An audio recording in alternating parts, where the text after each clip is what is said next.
Hello बच्चों, चलिए इस क्वेश्चन को सॉल्व करते हैं। क्वेश्चन बोला है two point charges of 1 nanocoulomb and 2 nanocoulomb are placed at the two corners of equilateral triangle of side 3 centimeter.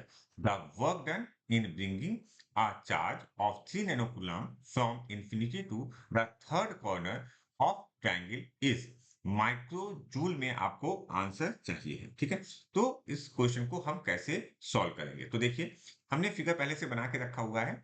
यहाँ पर देखिए, ये इक्विलेटरल ट्रायंगल है जिसकी साइड जो है वो 3 सेंटीमीटर है। ओके, यहाँ पर एक 1 नैनो कूलम का चार्ज है जैसा यहाँ पर दिया हुआ है। एक दूसरा चार्ज जो है दैट इज 2 नैनो कूलम, ये इनके कॉर्नर्स पर रखे हुए हैं। आपने थर्ड चार्ज जो यहाँ कभी इंफिनिटी में रहा होगा, ठीक है, इंफिनिटी पे था, और इसको आप लेके यहाँ पर जा रहे हैं, तो आपको कितना वर्क डन करना पड़ेगा ये हमें फाइंड आउट करना है। तो इसके लिए क्या होना चाहिए? देखिए, फॉर्मूला आपको आना चाहिए। Work done is equal to जो चार्ज आप मूव कर रहे हैं इनटू चेंज इन पोटेंशियल। अच्छा, ये चेंज इन पोटेंशियल कहां से आएगा? देखो, मूव तो हम ये कर रहे हैं सर, ये तो समझ में आ गया। चेंज इन पोटेंशियल, जहां पर हम चार्ज ला रहे हैं वहां पर पोटेंशियल क्या होगा? किसकी वजह से? एक 1 नैनो कूलम की वजह से और 2 नैनो कूलम की वजह से, क्योंकि 1 नैनो कूलम की वजह से इंफिनिटी पे जो हमारा पोटेंशियल होगा दैट इज जीरो। इसी तरह से 2 नैनो कूलम की वजह से इंफिनिटी पे पोटेंशियल क्या होगा? जीरो होगा। ये तो आपको पता होगा कि इंफिनिटी पे हम पोटेंशियल क्या लेके चलते हैं? जीरो। अच्छा, कमिंग टू द पॉइंट, अगर हम बात करें क्यू थ्री के लिए, ठीक है, तो हमने लिखा वर्क डन, जो हम चार्ज मूव कर रहे हैं तो क्यू थ्री। अच्छा, पोटेंशियल पोटेंशियल हम दोनों का अलग अलग लिख लेते हैं, क्योंकि देखो, यहाँ पर जब हमने चेंज लिखा हुआ है तो आप ये मान के चलो यहाँ पर कि यहाँ पर जो पोटेंशियल है वो जीरो है। किसके लिए? चाहे वो 1 नैनो कूलम से लें चाहे 2। तो यहाँ पर सिंपली इस पॉइंट पर आपको किसका चाहिए? 1 का चाहिए और 2 का। तो इसका फॉर्मूला हम क्या लिखेंगे? हम लिखेंगे कि Q one upon L, okay, plus के क्यू टू अपॉन एल। ठीक है, बात क्लियर हो गई?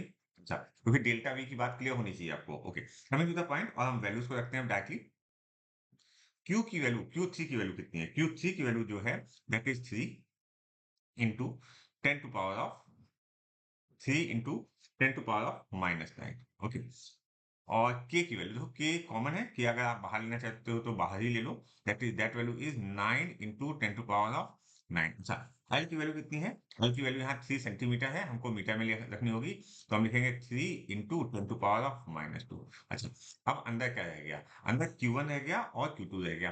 तो अगर समझने की कोशिश करो, ये 1 है और ये कितना है? 2। तो 1 प्लस 2 मतलब 3 हो गया, तो मल्टीप्लाइड बाई आप ऐसे लिख सकते हो 3 इंटू 10 टू पावर ऑफ -9। तो थोड़े से कैलकुलेशंस मैंने फास्ट किए हैं, इवन तो बहुत फास्ट नहीं है। ओके, तो अगर आप इसको सॉल्व करोगे तो देखो, ये 3 और ये 3 कैंसिल, और ये देखो ये 10 है। ओके, ये 10 है और ये कैंसिल, और यहाँ पर जो बचेगा देखो, एक और जाएगा यहाँ पर।